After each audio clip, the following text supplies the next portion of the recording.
अक्टूबर 21, 2023 शाम के 5:40 हुए हैं और अंधेरा होने लगा है और थोड़ी देर में यहाँ पे रात हो जाएगी।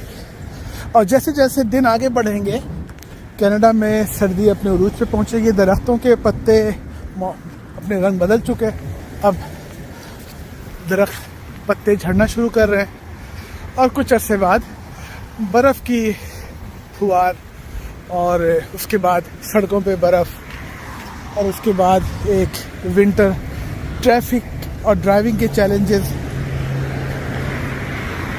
आपको नज़र आएंगे। कनाडा में नवंबर के बाद से लेकर अप्रैल तक जो मौसम होता है वो काफ़ी चैलेंजिंग होता है। उसमें लोगों को थोड़ी एंजाइटी होती है, फ्रस्ट्रेशन होती है और वक्त गुजारना इतना आसान नहीं होता।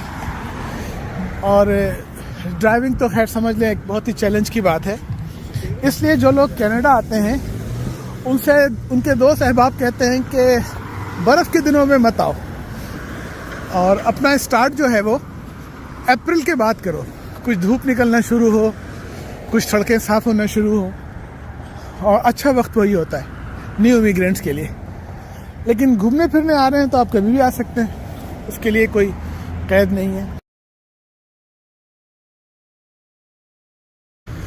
बर्फ़ के दिनों की दूसरी जो मुश्किल है, नए लोगों को आदत नहीं होती है बहुत ज़्यादा गर्म कपड़े पहनने की, घर में बैठने की, तो उन्हें थोड़ी सी उलझन होती है कि अगर सिगरेट पीने भी जाएं तो बाहर हम जैकेट पहन के और बर्फ़ से अपने आप को लड़ाते हुए फिर हम कुछ वक्त गुजारें।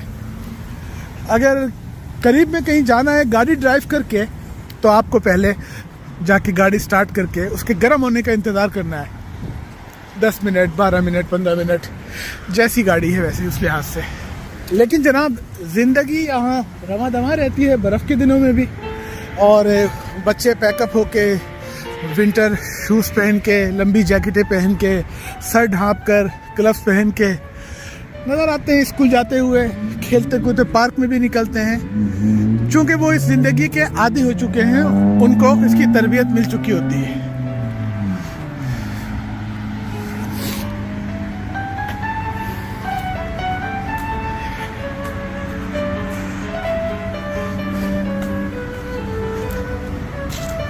दिसंबर का महीना जैसे जैसे क्रिसमस का वक्त आएगा तो घरों के बाहर बर्फ़, चाहे वो उसके बर्फ़ के टीले हों या छोटी सी पहाड़ी बन जाए, और आप दिसंबर और जनवरी में अगर आपके दोस्त अहबाब कनाडा में हैं तो ऐसी तस्वीर देखेंगे कि पार्किंग में सारी गाड़ियां बर्फ़ से ढकी हुई हैं और काफ़ी वक्त लगता है उन्हें निकालने के लिए। और जो लोग अंडरग्राउंड पार्किंग करते हैं, इंडोर पार्किंग करते हैं या गैराज के अंदर करते हैं, उनकी थोड़ी बचत हो जाती है। लेकिन फिर भी अगर आपकी गैराज के अंदर भी खड़ी है और बाहर बर्फ़ है तो आपको इंतज़ार करना होगा कि बल्दिया की गाड़ियाँ या बल्दिया के जिन लोगों से कॉन्ट्रैक्ट है बर्फ़ हटाने का वो आएँ और खाली करें वो रास्ते कि आप गाड़ी निकाल सकें। कि उसकी एक तरतीब होती है। उसकी तरतीब ये होती है कि वो हुकूमत मेन हाईवे से सबसे पहले बर्फ़ हटाएगी, उसको रवा दवा रखेगी। उसके बाद इस बात की कोशिश होगी कि शहर की बड़ी सड़कें बर्फ़ से साफ़ हों और वो 2-2, 3-3 ट्रक अपने आगे के ब्लेड लगाए हुए इस तरतीब से आगे बढ़ते हैं कि काफ़िले की सूरत में कि बड़ी सड़कें साफ़ हो जाती हैं और उसके बाद अंदरूनी गलियों और सड़कों का नंबर आएगा। तो ये मत तवक्कुह कीजिए कि चूँकि एक बर्फ़ानी मुल्क है तो इनका एक सिस्टम होगा और ये बर्फ़ गिरते ही चंद घंटों में या 1-2 रोज़ में सब कुछ साफ़ हो जाएगा। वक्त लगेगा। जो लोग कनाडा आना चाहते हैं या रास्ते में हैं, आएंगे अपने प्रोसेस के, उनको चाहिए कि वो इन चीज़ों का सेंस करें और पहला सीज़न बर्फ़ में ना गुजारें। पहला सीज़न जो है वो ऐसे वक्त आए जब बार बार धूप निकलती हो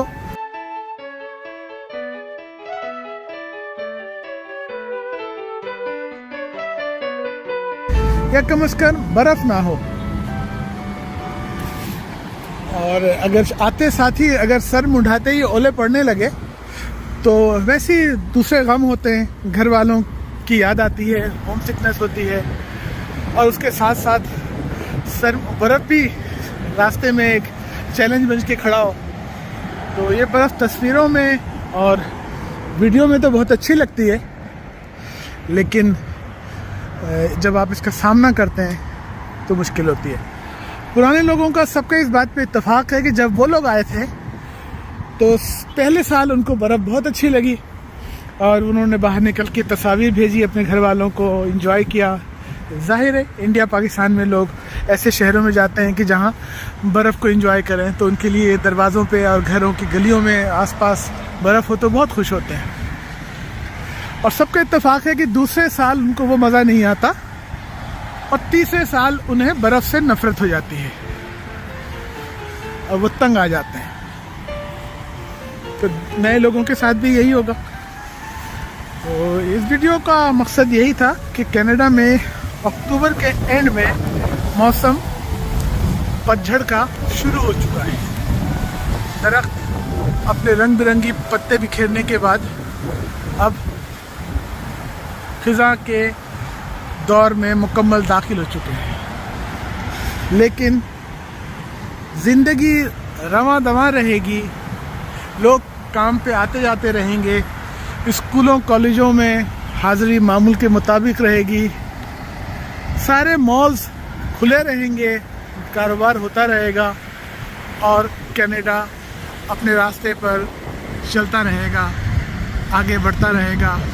कनाडा का बहुत शुक्रिया कि दुनिया भर के महाजरीन को अपने यहाँ बना देता है, पढ़े लिखे लोगों को मेरिट पर इमिग्रेशन देता है और यहाँ लाने के बाद उनको रेसिज्म और मजहबी लड़ाई झगड़ों से दूर रखता है, सबको मिलजुल कर रहने की तलकीन करता है। और अभी तक इस वक्त तक तमाम माशी मुश्किलात और तमाम दीगर ख़राबियों के बावजूद कनाडा दुनिया में टॉप ऑफ द लाइन है नए लोगों को खुश आमदीद कहने में, उन्हें अपनाने में। इसकी जितनी भी तारीफ़ की जाए वो कम है। इसका क्रेडिट कनाडा के निज़ाम इमिग्रेशन को जाता है, इसका क्रेडिट उन लोगों को जाता है जिन्होंने ये ख्वाब देखा कि अपने दरवाजे नए लोगों पे खोल देने चाहिए, दुनिया भर के लोगों को आने देना चाहिए एक सिस्टम के तहत। और जहाँ जहाँ दुनिया में महाजरीन है, मुसीबत और तकालीफ का सामना है, चाहे वो अफ़गानिस्तान हो, बोस्निया हो, शाम हो, यूक्रेन हो या फ़लस्तीन हो, उनके लोगों की दादरसी की जाए, अमन फ़ौज भेजी जाए, इमदाद भेजी जाए। और जब लोग उनको ग्रुप की शक्ल में तंजीम उनको बड़े बड़ी तादाद में स्पॉन्सर करे तो उनकी हिम्मत अफजाई करके उन्हें कबूल करे।